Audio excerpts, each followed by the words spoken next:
Ошто намаз окууга чыккан ата өз баласынын колунан каза тапты.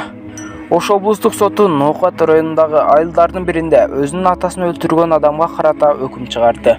Бул тууралуу облустук соттон кабарлашкан. Маалыматка караганда айыпталуучу Жаныбек аты өзгөртүлдү. ЖУ 1989-жылы туулган, бойдок, мурда соттолгон эмес.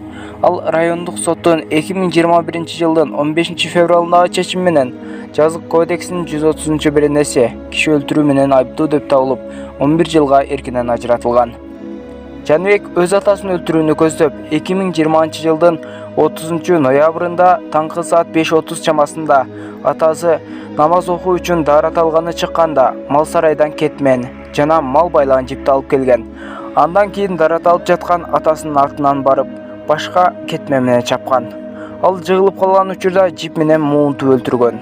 Ал күнү үйдө атасы экөөнөн башка эч ким болгон эмес.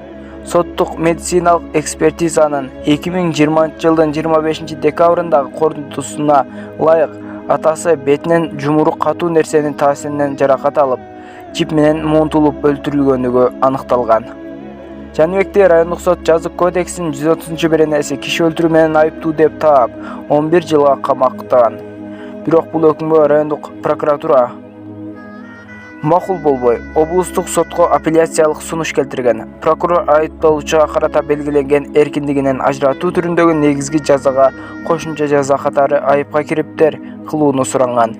Соттук отурумда айыпталуучу Жаныбек күнөөсүн мойнуна алып, кылган ишине өкүнөөрүн көрсөтүп, жеңилдик берүүнү суранды.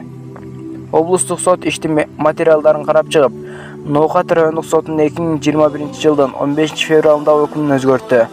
Жаныбек Жазык кодексинин 130-беренеси киши өлтүрүү менен айыптуу деп табылып, 11 жылга эркинен ажыратылып, ага катары эле 110 000 сом айыппул кошулду. Өкүмгө нааразы тарап жогорку сотко кассациялык тартипте даттанууга укуктуу.